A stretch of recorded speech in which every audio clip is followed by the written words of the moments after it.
I mean, that's literally the plan. That's what we all working on, you know? Yeah. That's what I admire about you, man, because you got the Sirius SM show and right, because that's Yeah, the I got the Sirius XM show. I got the podcast. I'm about to kick off my tour. I'm calling it I'm Still Here. Nice. You never left, man. I almost died though. So okay, that's right. So from COVID. how about to say how was it? I'm sure you talked about it on other platforms, yeah. but what was that experience like, almost dying from COVID?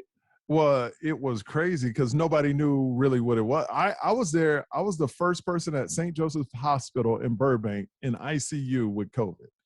Like, they didn't know what they were doing. March 17th of last year, I was at Gotham 8th, 9th, and 10th, and then they closed it down on the 12th. I met about 2,000 people, no mask. We didn't know. I bring that shit home, and man, it was bad, man. Because I got so much viral load, you know what I mean? I was talking to everybody, hugging them and all, taking pictures with them, selling merch, all that stuff. So what were you feeling? Like, how did it make you feel, like, physically? You know what? I can't even describe it. It's the worst feeling I've ever had. It's almost like when my temperature got up to 104.8 in the hospital, I was like, if I could hit a button and end it right now, I might have hit it. Like, you just didn't want to be there.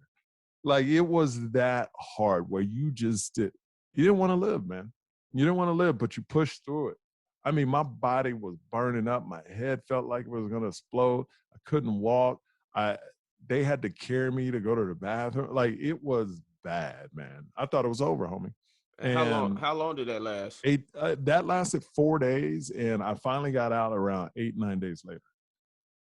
So, that's why my tour is called I'm Still Here. No, that makes sense. Because I almost wasn't.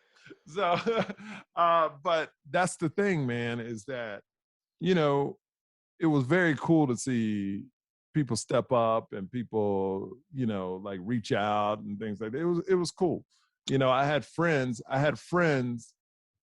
because when I got better, like the 6th or 7th day, people were dropping off food to my wife because she couldn't go anywhere because I gave it to her and the kids. They didn't let me know till I was okay. And my daughter was 4 months old and my son was 3, and they beat it in one day. Oh my God. So my wife didn't tell me when I was in the hospital, but let me tell you, when you see the goodness, we hear so much negativity about people, but when you see the goodness of people dropping off food through my Ring, I had my phone, so I saw it on the Ring, and people dropping off groceries. Man, I was crying in the hospital.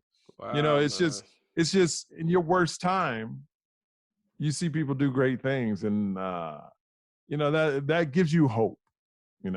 No, absolutely, man. I was just listening to someone's podcast, and they were talking to Eric Andre. They was talking to Eric Andre. It might have been Conan O'Brien's podcast, but they were saying how his prank movie, Bad Trip, which is fucking hilarious. I recommend anybody to watch that on Netflix.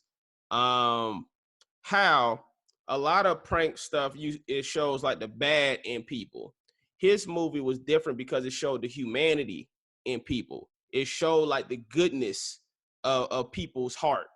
And I mean, so I understand why you would be touched and crying, because we're kind of fed negative through the media all the time, and to see people doing good things, it touches you. Well, because that's what sells.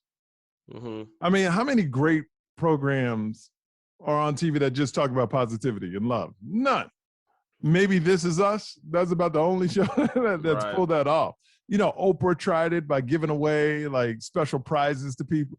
People didn't watch that. Right. It's people love negativity, and people love World Star. Like, that's what people love to see, bad done to people.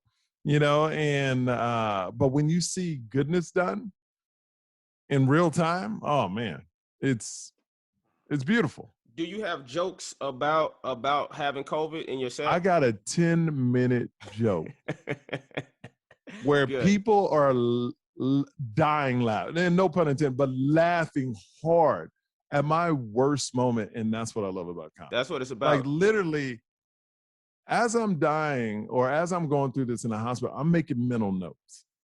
Like, if I make it, this is gonna be funny, and like, I can't wait till you hear it. Like, it's going to start my special. Nice. And it's just going to come out the box with it. And it's 10 minutes long. And when I say it crushes, you feel something. It makes you feel a certain way, but also you laugh. You know, I've been performing a lot at the Cellar. And the thing I'm getting is, and you get this too, like people feel bad for you when I start to joke. So you got to get them out of that, right. You know, because you don't want to hear that throughout. You want because that stops laughter. Right. You know, because it's like if a couple people are on and people go, well, why am I laughing? Is this supposed to be sad? So I just, before I even tell the story, I go, look, I'm about to tell an inspiring story. It's about me almost dying from COVID. And don't worry, you're looking at me. The black dude makes it to the end of this movie. You know what I mean? Straight up. That sets the tone where it's like, look, I'm here. There's no reason for alls. Right. You know what I mean? I ain't got time for that. I don't, and you kill the momentum when it's like, you know, I'm here. Right. I survived. Right. You know, so I got to kind of set that precedence, but in front of my crowd, I won't have to do that because they'll want to hear it. Just these random shows I'm doing, you know, with all different crowds, a lot of people don't know you. So that's great too, that I'm practicing in front of people that have